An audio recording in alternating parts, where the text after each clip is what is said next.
Muchas gracias, Gador, por esta presentación y por invitarme a participar en este foro. Entiendo que es un marco de voluntarios que tratan de promover iniciativas para la defensa de la vida humana. Entonces me siento bien acogido en este contexto y, vamos, tengo que adelantar que me identifico con los fines que tienen.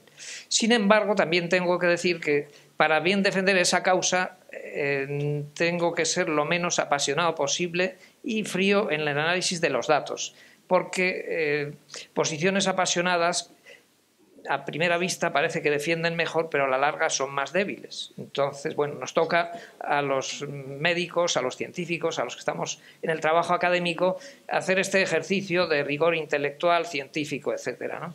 Pero, en fin, a lo largo de la exposición se verá dónde estamos. Es un asunto claramente en la sociedad controvertida, no solo en España, sino en numerosos países. Podríamos decir países de cultura occidental, porque que yo sepa, esto no es un asunto controvertido en países, o bien se da por hecho sin más conflicto o debate social, tal vez en países del estilo de China o la India, o ni siquiera se plantea, entiendo yo, como por ejemplo la mayoría de los países con legislación musulmana, por ejemplo. Bien, en el contexto en el que estamos entonces,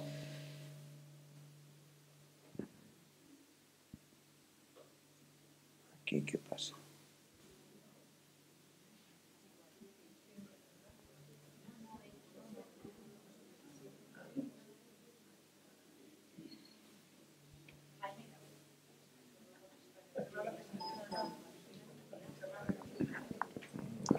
Bueno, en fin,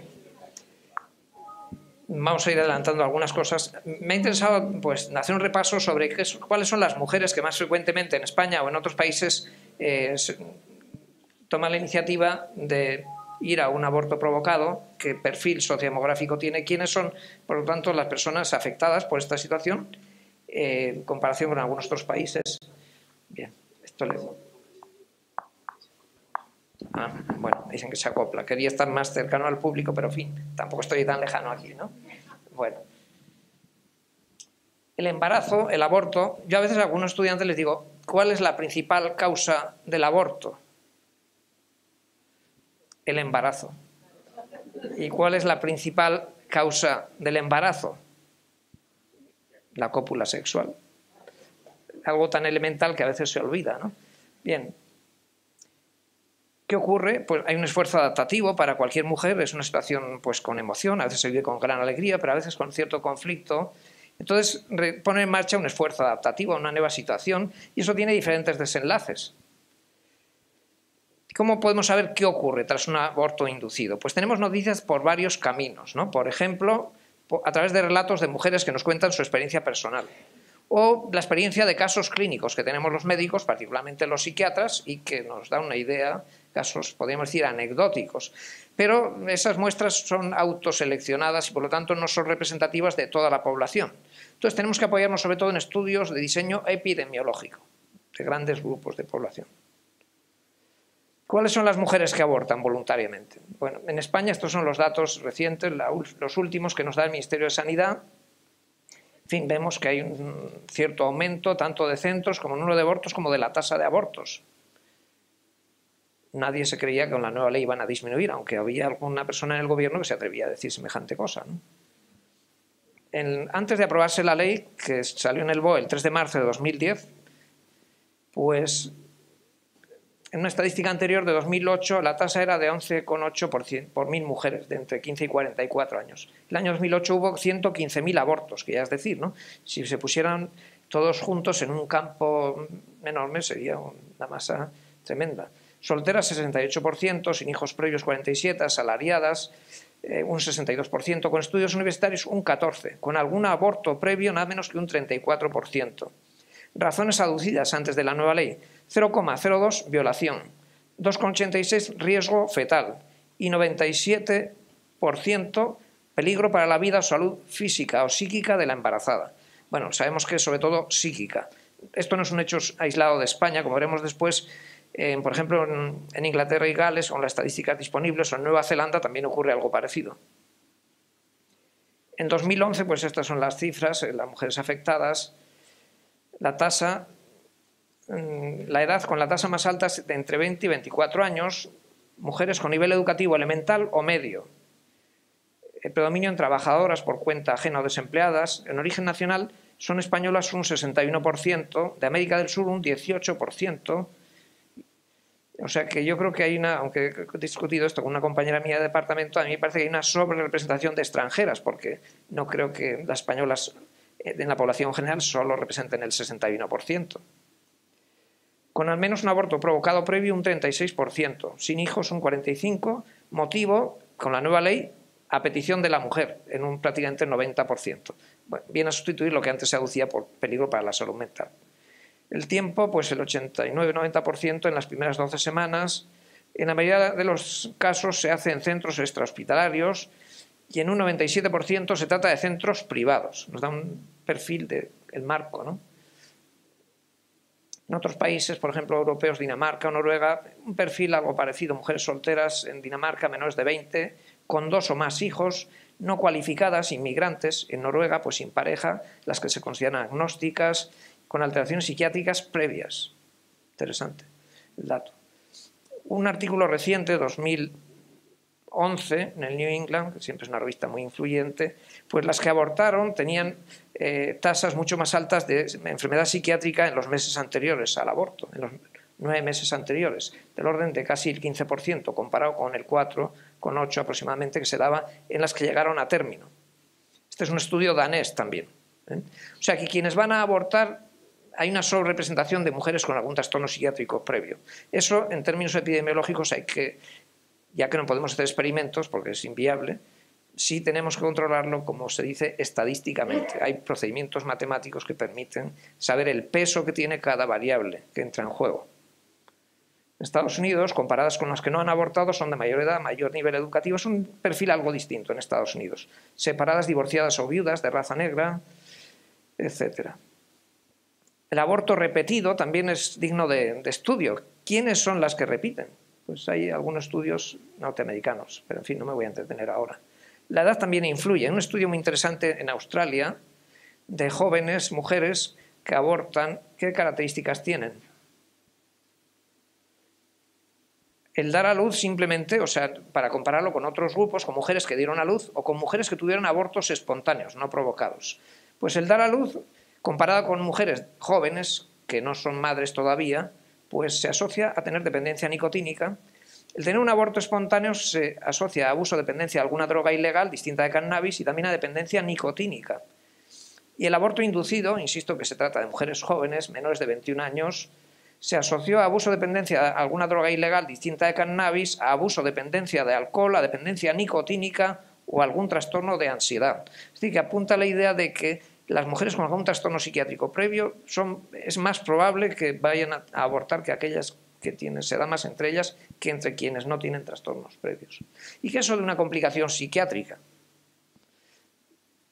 Pues puede ser varias cosas. Conductas perturbadoras, por ejemplo, del tipo de violencia hacia el exterior, pero sobre todo autodestructivas, intentos de suicidio, reactivación de trastornos psiquiátricos que tenía antes o aparición de alguno nuevo.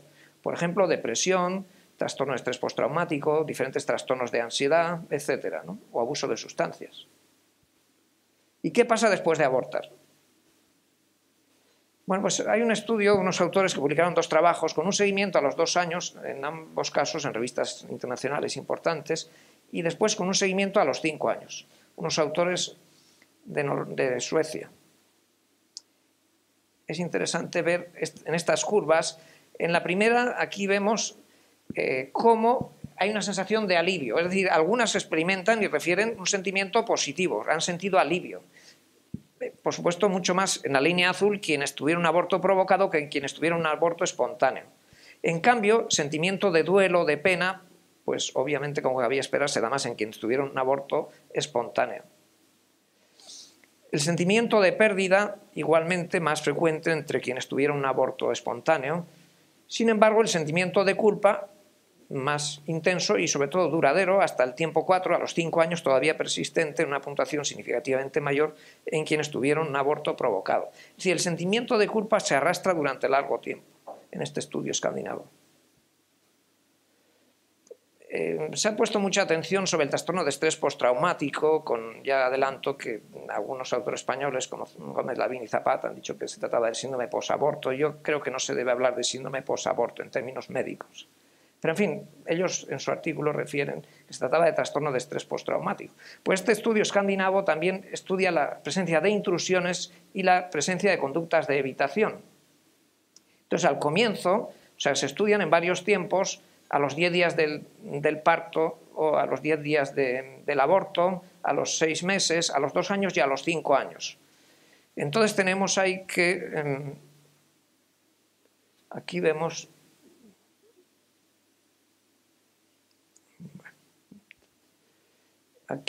cómo las intrusiones son más frecuentes que tuvieron aborto espontáneo y en cambio las conductas de evitación que se mantienen mucho tiempo, hasta los 5 años, entre quienes tuvieron abortos provocados.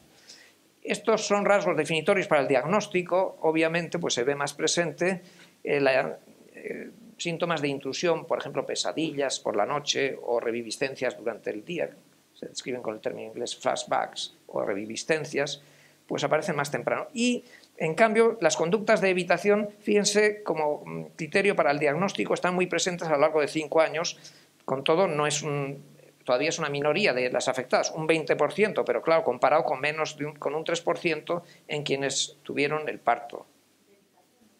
Evitación de conductas o de situaciones o de algo que recuerde la experiencia traumática. En general, en el trastorno de estrés postraumático, la persona evita todo aquello que recuerde una situación parecida. Entonces, en estas mujeres hay conductas de evitación referidas a algo relacionado.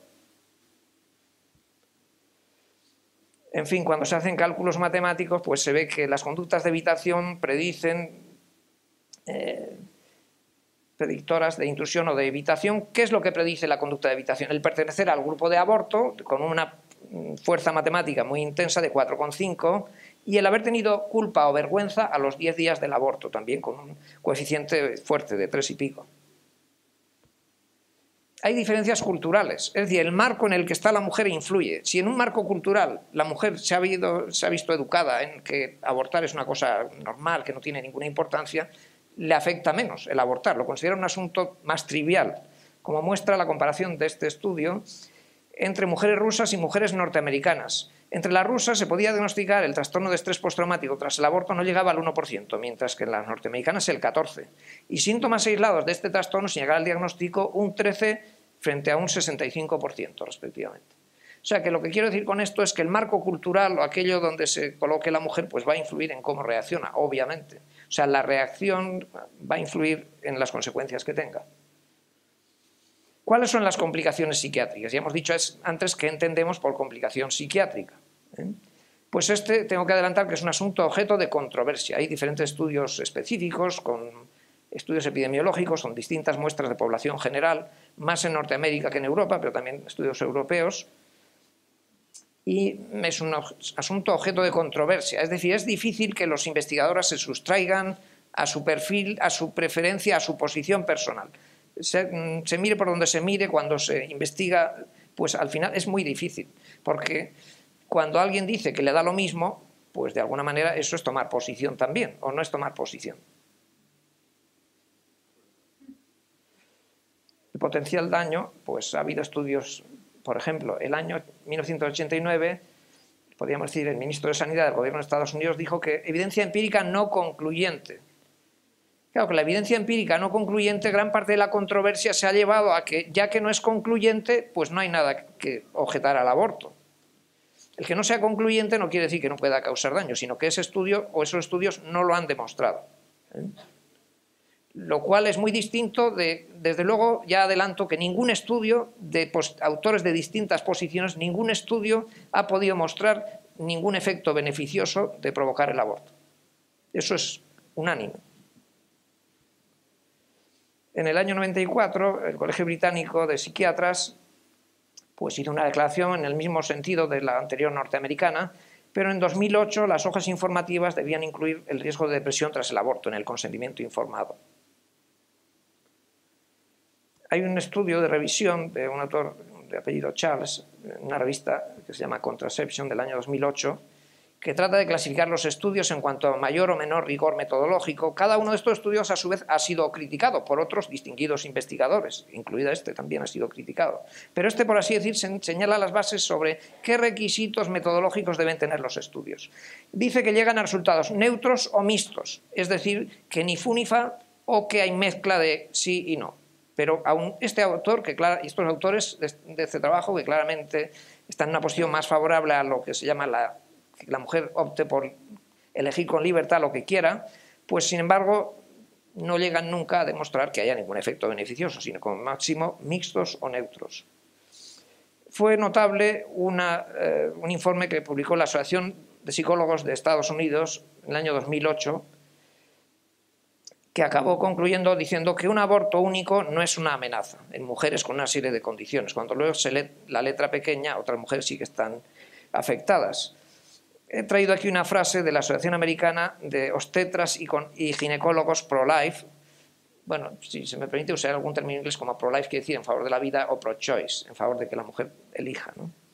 Pues bien, los ginecólogos y obstetras pro-life hicieron esta afirmación referente a este documento, que es que realmente, el que pueda leerlo en inglés, lo leo en español traduciendo: el sesgo y la gimnasia académica implicado en producir este informe convoluto fue de proporciones épicas.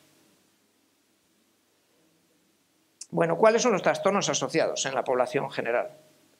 Bueno, hay un estudio de Steinberg y Russo del año 2008 con dos bases poblacionales, una encuesta nacional de Estados Unidos y otra también, aunque son distintas. Agrupando a las mujeres según hayan tenido 0, 1 o 2 abortos inducidos, no encuentran asociación significativa con trastornos de ansiedad. Sin embargo, en el mismo artículo reportan que encuentran una relación dosis-efecto significativa entre sufrir posteriormente síntomas de ansiedad y haber tenido 0, 1 o 2 abortos inducidos. O sea, según la base de datos que emplean, llegan a conclusiones que son distintas. La doctora Priscilla Coleman, he traído la foto porque va a salir muchas veces, aquí una foto más juvenil y luego otra un poco más madura, pues bueno, empleando la misma muestra citada en los trabajos anteriores y en un trabajo publicado en 2009 en una importante revista internacional, Journal of Psychiatric Research, pues muestra una asociación, comparando a las mujeres que han abortado con las que no lo han hecho. Diferentes trastornos, trastorno de pánico, trastorno de estrés postraumático, agorafobia sin trastorno de pánico, trastorno bipolar y depresión, desde luego un aumento significativo de la probabilidad de presentar trastornos psiquiátricos. Y también abuso de sustancias, sea abuso, sea dependencia de alcohol o de drogas, en este mismo estudio. Luego, en el año 2011, publicó una nota de corregir, porque las críticas, etcétera, y matizó algunos aspectos, algunas cifras, pero en líneas generales se siguen manteniendo las mismas conclusiones, simplemente que han tenido, por así decir, la precaución o el escrúpulo de notar las pequeñas diferencias a veces de decimales.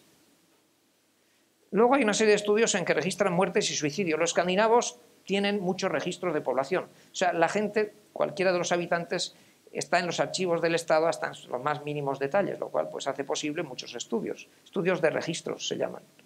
Entonces es posible saber qué antecedentes tiene cada ciudadano y cómo acaba su vida, si muere por una cosa o por otra, etcétera, etcétera, ¿no? Y para esto se han empleado también. Bien, pues los suicidios, después de un embarazo en Finlandia, a través de un estudio de registro, se muestra que, comparando con las mujeres que no han tenido ni embarazo siquiera, pues las que han tenido un hijo tienen tasas de suicidio más bajas. Eso no es sorprendente. Una mujer con un hijo tiene más apego a la vida que una que no lo tiene. Baja a 0,5. Quienes han tenido un aborto espontáneo se eleva algo, y quienes han tenido un aborto inducido se eleva mucho más el riesgo de suicidio en esta población. Las tasas de muerte por suicidio en edad reproductiva son, el conjunto de ellas, 11,3%. En quienes dieron a luz, un 5,9%. Y en quienes tuvieron un aborto espontáneo, 18%. Y en quienes tuvieron un aborto provocado, un 35%. O sea que se ve que hay un salto, una especie de relación dosis-efecto. El cálculo, el cociente de probabilidades, la odds ratio de quienes tuvieron un aborto provocado en relación a quienes no tuvieron embarazo fue de 3.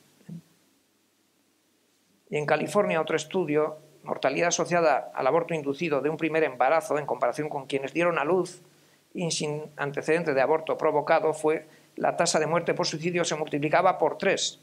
y la muerte por cualquier causa se multiplicaba por 1,6, también estadísticamente significativa.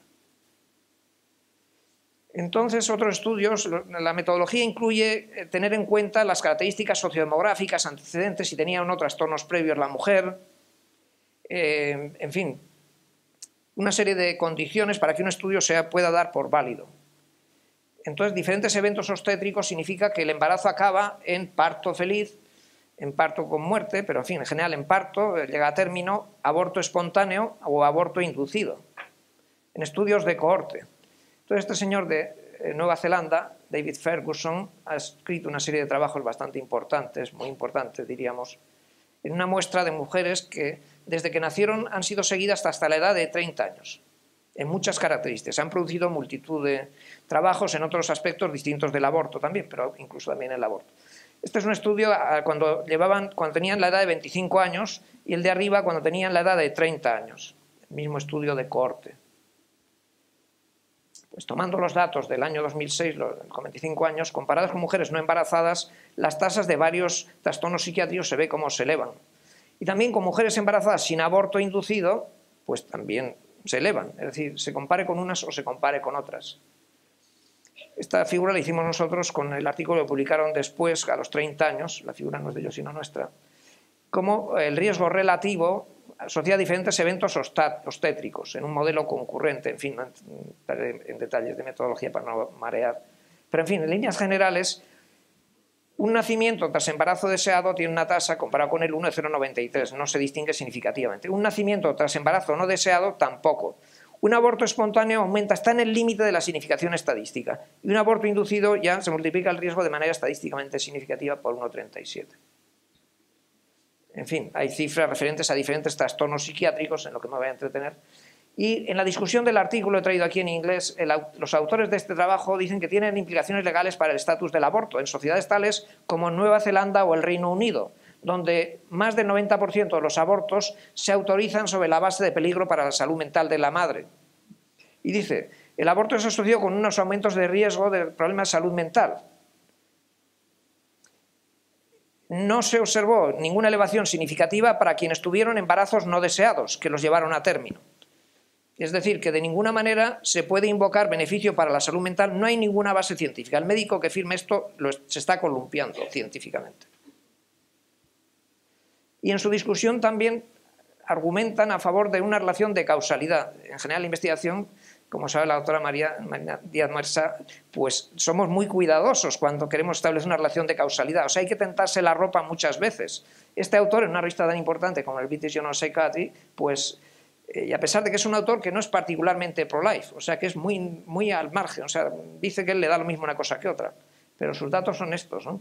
Y dice que apoya una relación de causalidad, la consistencia de las asociaciones, el controlar los efectos de variables de confusión, que se mantienen los resultados, la secuencia temporal entre los acontecimientos, la disponibilidad de grupos con los cuales se puede comparar, la robustez de los resultados y la plausibilidad teórica de que esto ocurra. Todo esto apoya la idea de causalidad, aunque, como refiere en otro estudio, pues, vamos, poco después, esa tasa de aumento de trastornos de salud mental no es tampoco muy grande en términos de la población, pero vamos, desde luego nunca disminuida. En fin, ya este primer artículo dio lugar a comentarios en la misma revista.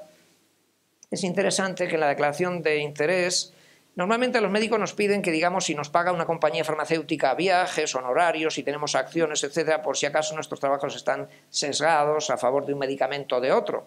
Entonces aquí también parece que quieren dejar notar si los investigadores han colaborado con grupos de un signo o de otro, de activismo político en una dirección o en la contraria. Incluso dice de uno de los autores que es un anglicano practicante, cosa que me llama la atención porque, no sé, encuentro la connotación como que uno que tuviera que ser absolutamente agnóstico para poder opinar. En fin. Y Ferguson escribió un artículo poco después en que parece el resumen. Yo creo que las revistas a veces le obligan a los autores a redactar las cosas de una determinada manera. Cuando uno lee la letra pequeña va en la misma dirección, pero en fin, solo con el resumen uno le entra la duda, ¿no? Bien, pues aquí completa el estudio anterior diciendo que cómo reaccionó la mujer ante el aborto, qué emociones tuvo, y eso va a influir en lo que ocurra después. Y así, pues como hemos visto en el estudio anterior de Escandinavia, pues reacciones negativas son muy frecuentes, tales como pena, tristeza, culpa, lamento, sentimiento de pérdida o de duelo, desengaño, pero también las reacciones positivas, es decir, sentimientos de alivio, de felicidad o de satisfacción por haber hecho el aborto. Es decir, que se dan las dos cosas. Ya adelanto, sí, vamos bien de tiempo, 5 minutos, ya adelanto que encuentra una influencia muy significativa de que la mujer haya tenido estas reacciones, esas emociones negativas, va a influir en los desenlaces psiquiátricos. En cambio, no encuentra relación o estadísticamente significativa de las reacciones positivas, con ningún desenlace. Y aquí, pues con sus dos modelos estadísticos, etcétera, se puede ver aquí cómo cuando no se ajusta por otras, no se controla el efecto confusor de otras variables que entran en juego, pues entonces la significación es mayor. Luego se reduce algo, pero todavía se muestra una especie de relación dosis-efecto entre las reacciones intensas negativas y los desenlaces psiquiátricos. Cuando no tuvo reacciones negativas la mujer, entonces los desenlaces psiquiátricos no son estadísticamente significativas. Cuando tuvo en una intensidad intermedia, sí lo fueron. Y cuando fue una intensidad mayor, pues con mayor intensidad los desenlaces psiquiátricos. Es decir, que este artículo, por así decir, matiza el anterior. Hay un estudio que se publicó en el New England. El New England es como la Biblia de los médicos, pero en fin, no hay nadie que se pueda ver libre de sesgos, ¿no? Unos autores escandinavos publicaron un trabajo en el que muestran cómo después de... comparan 9 meses antes de quedarse embarazada la mujer, o mejor dicho, sí, 9 meses antes del aborto o 9 meses antes del embarazo, cómo estaba en asuntos psiquiátricos. Ya citaba antes que las que luego tienen un aborto tienen tasas más elevadas. Entonces en este estudio muestran cómo en esas mujeres no cambia, y en cambio en las que tienen un embarazo aumentan los trastornos psiquiátricos durante el embarazo y durante el posparto, cosa que no nos sorprende también. Pero al final de los 12 meses, cosa en la que no ponen ellos ningún énfasis, resulta que no hay daño particularmente significativo en las que tienen un embarazo a término. En cambio, las que tienen un aborto, la doctora Díaz Marsá, que es experta en trastornos de la personalidad, le puede llamar la atención en la columna de trastornos de la personalidad cómo a los 12 meses sí tienen una tasa significativamente elevada de trastornos de la personalidad, cosa que no ocurre en quienes dieron a luz. Cuando están en los 3 meses aparecen trastornos ligados por el puerperio, etc., ¿no? A los 12 meses, en cambio, no. Entonces, en fin, que estos autores, que son uno de los que critican a Coleman por su última revisión, sin embargo, pues no tienen todo, en fin, como mostraré a continuación, tampoco es que estén del todo independientes. Entonces la doctora Coleman hizo una revisión cuantitativa de estudios entre el 95, cuando se empezaron a hacer trabajos con rigor metodológico, y 2009. Entonces encontró la asociación, en general, con estudios en que se incluyen diferentes trabajos previos, el aumento de abuso de alcohol, el aumento de trastornos de ansiedad, el aumento de tasas de depresión, el aumento del uso de marihuana o el aumento de suicidio o autolesiones, de manera estadísticamente significativa. Esto ha creado una controversia enorme en la revista que lo publicó, el British Journal of Psychiatry, una de las revistas más importantes en el mundo psiquiátrico global. Tanto que invitaron a un artículo especial el comité editorial en que más o menos venía a decir que no era para tanto, que las diferencias no son tan notables, etc., ¿no? Y una serie de cartas, en particular 8 cartas en que criticaban a Coleman, un comentario del editor, el doctor Peter Tyler, y una respuesta de Coleman. O sea, cada una de estas cosas hay que tomarse una aspirina para leerlo despacio, ¿no? En fin, por la cantidad de datos, de metodología sofisticada, etcétera, etcétera. Pero en fin, quiero decir que esto es objeto de la máxima controversia científica, no solo social. Estos señores del New England no estaban libres tampoco de... Aquí lo dicen inocentemente, aparentemente para los lectores, dice que estos señores recibieron ayudas, becas de una fundación y de una fundación del gobierno danés, y posiblemente ustedes no saben que la Susan Thompson Buffett Foundation es uno de los principales donantes para una organización internacional que se llama Planned Parenthood, que se dedica a promover abortos en los 5 continentes. Entonces esto queda aquí, no es que no haya dicho sus posibles conflictos de interés, pero el lector no se entera. Y el doctor Ligegaard dice que recibe honorarios por conferencias y gastos para investigación de la compañía farmacéutica Bayer Schering. Posiblemente pues está implicada en la industria también relacionada. Es decir, que aquí es difícil que nadie pueda tirar la primera piedra, ¿no? En fin, ha habido un trabajo muy exhaustivo de distintos organismos e incluso una revista canadiense de médicos generales, de General Canadian Medical Association Journal, publicó un editorial a propósito de unos datos con este título tan significativo: Resultados no queridos, la ética de la investigación controvertida, digamos. Es decir, que esto es un asunto que requiere la máxima atención, que puedo decir que en general no hay datos de ninguna manera en ningún autor que apoyen el efecto beneficioso del aborto, y que es controvertido el hecho de que produzca aumento de tasas en trastornos psiquiátricos, pero yo creo que los datos que he presentado son bastante contundentes en que algo sí. En fin, las conclusiones son lo que acabo de decir. Resulta difícil a los investigadores mantenerse neutrales. Ningún estudio ha encontrado que el aborto inducido se asocia a mejor evolución de la salud mental. Estudios metodológicamente rigurosos muestran un aumento significativo del riesgo de complicaciones psiquiátricas tras el aborto inducido, y que de ninguna manera puede invocarse de razones de salud mental de la embarazada para inducir el aborto, a pesar de que se haga en la mayoría de casos en España y en algunos otros países. Y muchas gracias por su atención.